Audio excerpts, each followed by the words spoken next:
Hey guys, I just want to make a quick little video on Logic. Actually, it's probably gonna be pretty long, but just over drum and bass production, particularly that of liquid drum and bass, because I find it to be a genre that can be drum and bass in general can be quite challenging if you don't know what you're doing. But once you get the hang of it, it's pretty simple. All right, so I'm gonna start with the liquid drum and bass intro. Actually, I'm just gonna let you guys listen to this track first. It's something I've been working on. Do not be frightened by the size. This really isn't that big. I've seen much bigger projects. And yes, this is all drums. But I'm gonna let you guys just listen to this, see what you guys think.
Sorry, but it's just the same thing over again. The second little drop here.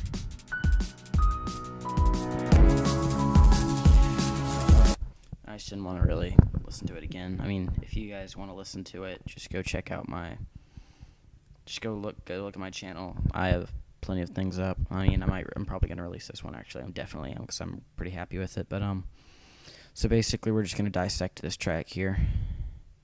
So first of all, whenever you start a new project, if you don't already know what genre you're going to be making, if you're specifically targeting something like drum and bass, you're going to want to put it in the 170 to 180 range. I put it 180. Now that I look back at it, I probably should have put it around 175, but it sounded okay here.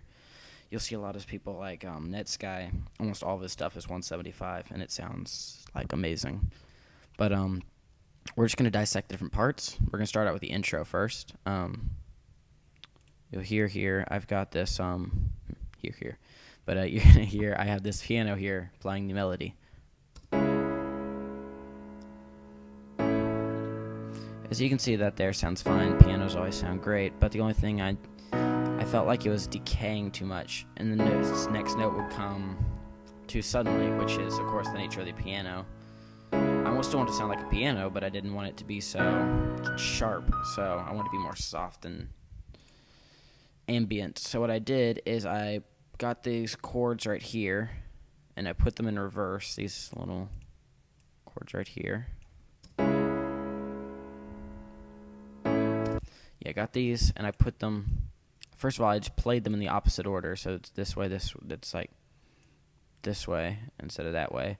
So that way I just like record it in the opposite order, and I bounce that file, and then I reverse the audio file, so you get something kind of like this. In case you guys don't know how to reverse something, I'm sorry, but you'll double-click the file, click Functions, and then Reverse down here.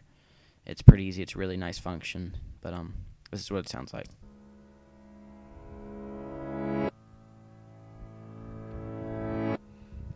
that by itself, it sounds a little bit poppy at the ends.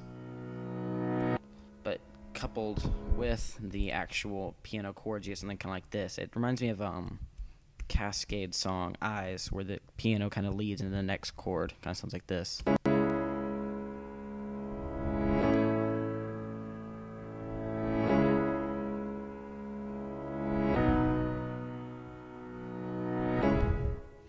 Alright, and also, so if you listen to this whole intro part right here, I've also got this little deal. It sounds like this.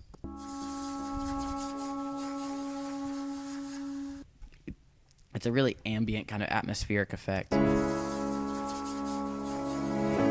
Sounds great for an intro, though. It kind of slowly decays away. It almost sounds like things whispering. But this would be a patch that I found in Absinthe 4 called Astral Signs. And I figured out that if you put notes in it like that, it sounds like that. And I thought that'd be great for this. And in case you guys don't know, Absinthe is an excellent synth. It doesn't have all... Most of the stuff in Absinthe is really, really atmospheric and ambient. It's really great for these kinds of productions. But anyway, and you'll see over here in the second little part of this, I kicked in a melody. It's really simple. It's just a couple notes. That's really what you want with the whole liquid drum and bass, is something more happy, kind of more emotional, and kind of uplifting. That's what I was aiming for in this one. But as you'll see in here, it leads in here to this pad, which is an, I want to say, yeah, massive. This excellent patch I have. Usually it doesn't sound like this. It's because I had the cutoff way low. If you turn it up, it gets crazy. It goes like... But that's not what we're aiming for here. I'm getting kind of a pad effect. If you can hear it here. And the cutoff is actually... Is it the volume or the cutoff? The volume. I want it to remain kind of low cutoff. So that way it would have that more... a lot calmer feel to it. But still build up tension for the release and the drop, which is right here.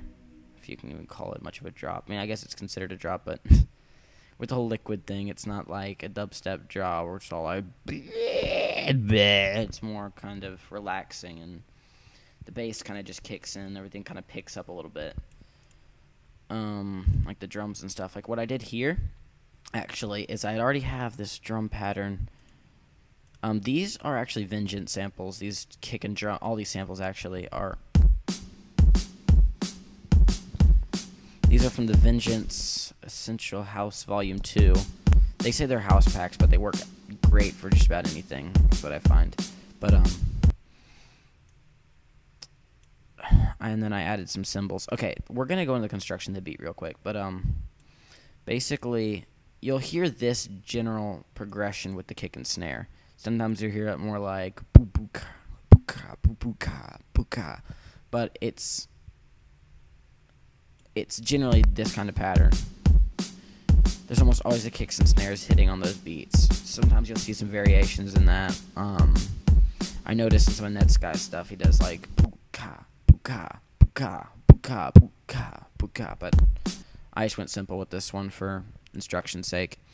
And then I have these little hi-hats, kind of.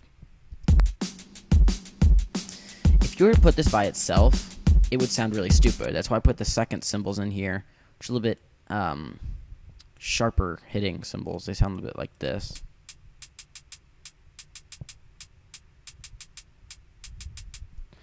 It sounds awful, but when you put it with everything else, it kind of adds that extra layer of complexity it needs to sound more like a beat and less like a drum machine.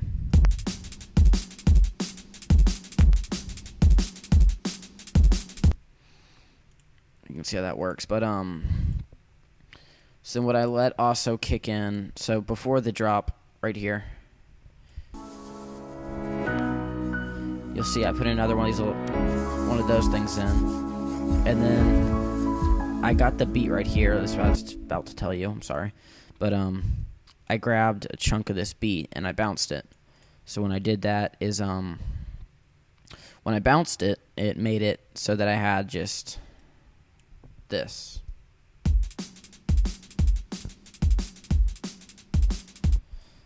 Which would sound pretty stupid in the build-up. What I did is I put the auto filter plugin. You put that in the inserts right here. Great little thing here. I put the cutoff really low on it. Like, I think it was actually 0 at first. Yeah, and it kind of raised it up. And you hear kind of the subby kind of effect with the drums as they start to come in. And then I have a white noise riser right here. I'm going to teach you guys how to make one of those real quick. Whoa, did it not work? Oh, I got to hit it before it. Logic has weird things. I don't know if other DAWs do that. I don't really use any other DAWs. But, yeah. You hear that coming in. It kind of helps build up tension. I have that as the auto filter too when I cut off with a low pass filter on it, which helps that kind of sound you hear in almost every single kind of dance production you'll ever hear in your entire life will have that in it at some point, or some sort of variation of it. So basically, what I did to make this, really simply, I went in here, I turned on massive. You can use the ES too, but I like massive because I know massive really well.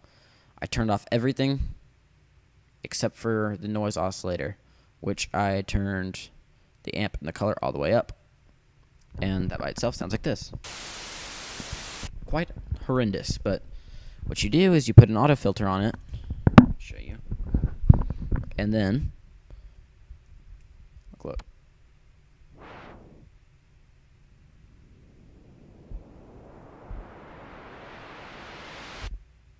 And you can also change the resonance to give it more tone. It can sound kind of squeaky though.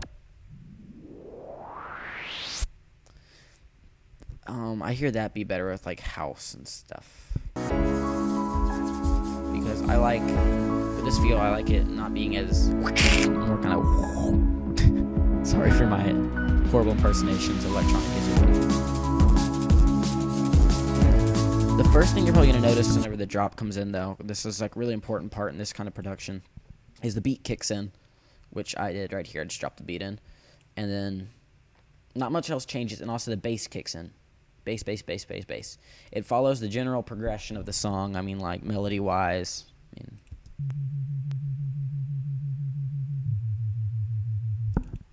what is it doing? Ew, gross. 1 minute. I did not see that the notes were overlapping. I'm going to fix that. Sorry, that was me being a horrible producer. But I fixed it. Later.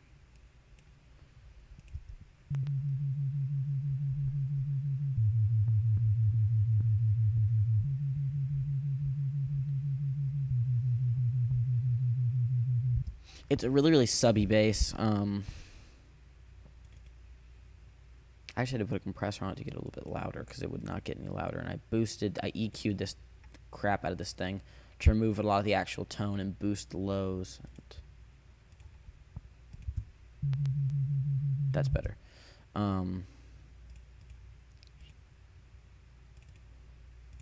You always want to do that. Cut out the very, very low subs. You can do that just by on the channel EQ, just clicking this little button right here.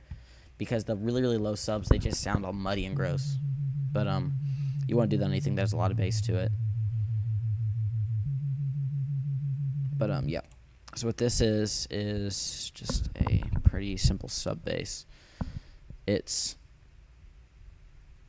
oscillators 1 and 2, both on the sine waveform, and then you just play it not in the fifth octave. It sounds like, okay, I'm going to take off the filter for a second, but you put on the 5th octave, which is like the normal octave in the Logic keyboard. It's going to sound like this.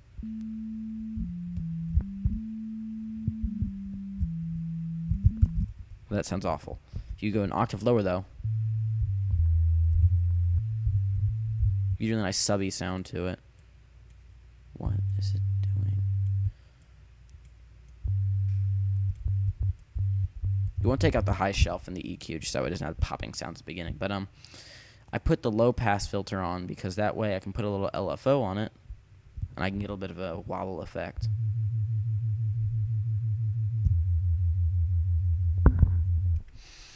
which makes it feel a little bit more dynamic. I mean, it sounds fine, but without the LFO and the filter at all, or even a filter for that matter.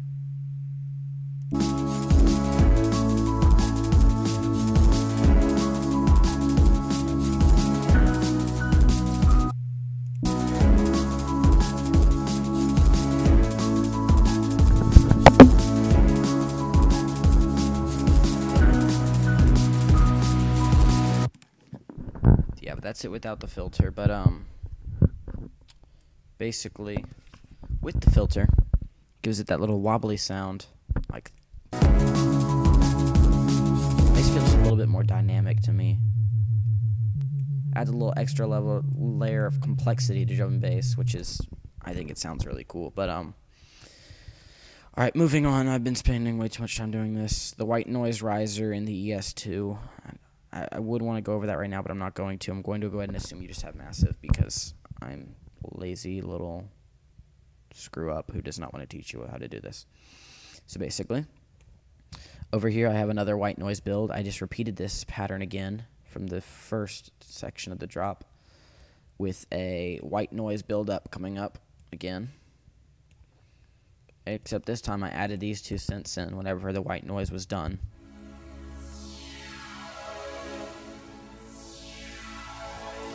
Which are both ES2 synths. I think these ones might be presets. I honestly don't remember, but they just have that sound to them, and it just kind of makes it feel like it's getting more progressive. You feel the first thing of the drop, it's a little bit simplistic. It builds up. You're like, oh, what's going to happen now? And then these 2 extra synths drop in and make it just a little bit more complex, and it makes it feel like the song is slowly evolving, almost like it's telling some sort of a story without any lyrics, which is, when you're trying to put this much emotion in music, like with the liquid drum and bass, this is really what you're aiming for. No, bad. There you go. Like, you'll hear it right here.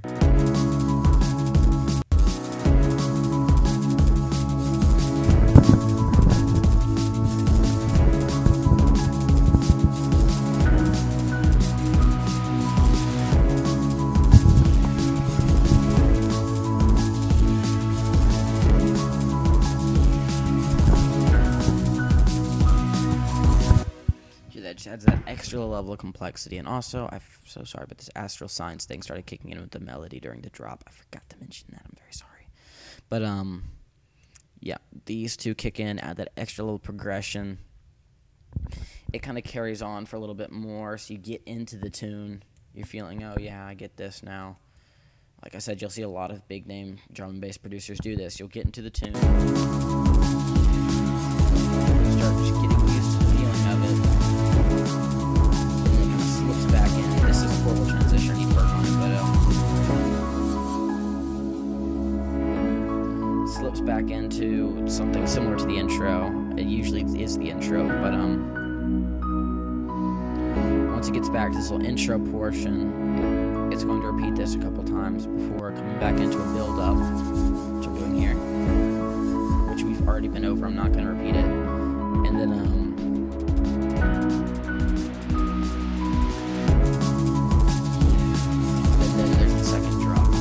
breakdown section. So what that does is the second drop, just you get back into it, you remember, oh yeah, this is the good part, and the person who's listening to it will start getting used to it again. They'll get into the tune again. Usually I see these ones last longer. This cycle can go through like 3 or 4 times. I've seen songs last 8 minutes that are just a 2-minute like progression, just repeated like 4 times. One producer, he's not drum and bass, please bear with me. I know you guys really hate this guy, but well, actually you probably don't. He's pretty cool, but some of you might. But Flux Pavilion, I've noticed he does this a lot. He'll make a song that's maybe 2 minutes, 2.5 minutes, and then at the end of that second part, the drop will just kind of break down into the intro again, and it'll literally repeat the same exact thing over again. I mean, you'll see everybody do this. But that's just a way of making it longer, because longer is better. Please do not make any sort of "that's what she said" jokes out of that. But after the second drop, I like to go into yet another breakdown.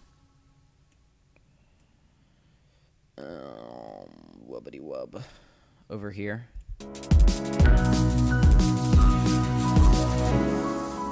Kind of like the first one.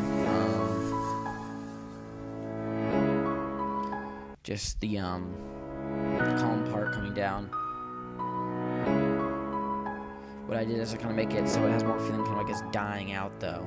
You slowly start moving. If you add more to it than the intro, then you would start removing elements until it's reduced to the bare parts of the melody. It's what I usually see. Or just like one or two really essential parts of the song, things that really make the song. Like, in this case, my melody here. So that way, you're left with that taste of it, that feeling that it portrays, without it just stopping really abruptly. I really like the way this one ended, too, because this thing kind of goes, whoop, and it kind of stops.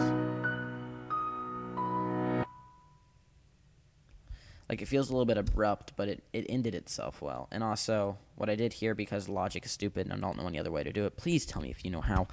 But Logic likes to do the thing that if there's no file right here, it's not going to bounce past it. So I'm not going to get this little holdout for a second, because that's where I wanted the track to end, right here. But I didn't want it to extend those. Actually, I could probably just do that.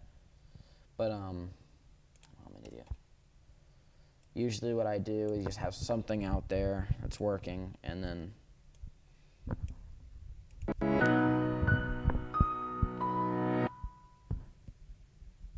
No, but I don't think that works, because once it runs out of note data, it stops. So I'm just going to put this here again.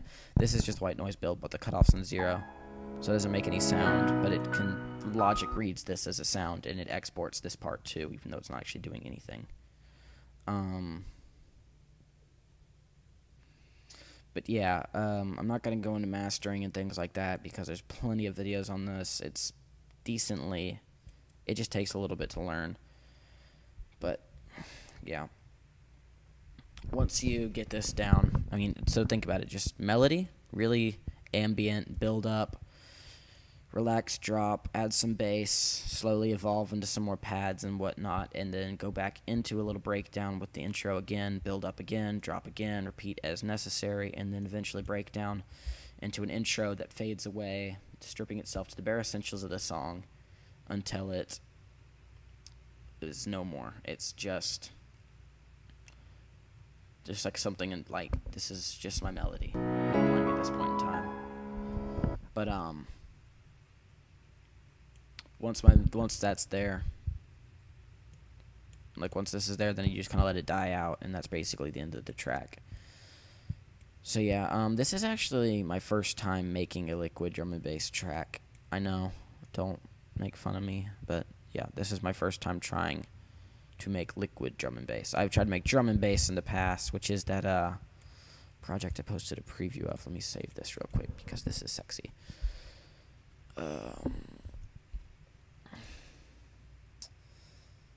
This is my other one. For some reason, these synths are flipping out right now. I am trying to fix it.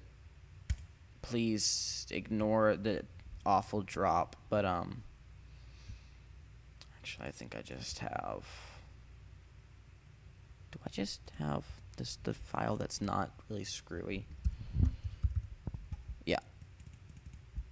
It's called Freeman. It's a Half-Life 2 themed Neurofunk, a lot heavier than that one I just showed you. Yeah, if you remember on my channel, the preview I posted, the intro was awful, so I made it really ambient. It's a bunch of absinthe stuff. And then it builds up, and I actually added a new sound effect here.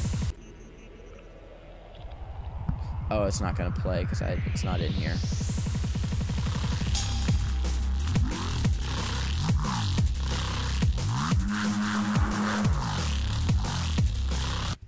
But yeah, what I did that. Sorry guys, I'm trying not to get sidetracked, but So wake up, Mr. Freeman. Wake up and smell the ashes. Anyone that played Half-Life 2 recognized that, but yeah, that's basically what I added. Alright, so yeah. So you guys check out my channel for more music and stuff. I need to release a new EP soon. Stay tuned for that. It's going to be cool. It's going to contain house and dubstep and drum and bass of different sorts. And I'm working on a collab with another artist that I don't really care to talk about right now because it's secret. But it's probably going to be made pretty public pretty soon. But if you guys just stay tuned, I'll be releasing new stuff. Probably be free. I might add the option to pay.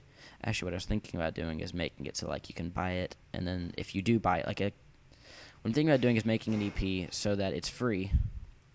You can download it all you want for free, but so you can download it for free, but if you want to, you can pay for it. And I was thinking about donating the money to charity because I'm a good guy like that, and I want to be nice for people who need money. So, yeah, that might be coming up soon. If it is, I'll let you guys know on my Facebook or my Twitter or my YouTube or something like that. You'll know. Don't worry. I'll make it known. But anyway, guys, I know this was a crazy long tutorial. I kind of got sidetracked a couple times. I mean, what is this, 26 minutes? It's ridiculous. But thanks for watching, guys. I hope you guys learned something. I learned a lot of stuff from making this track here. And, all right, thanks for watching, guys.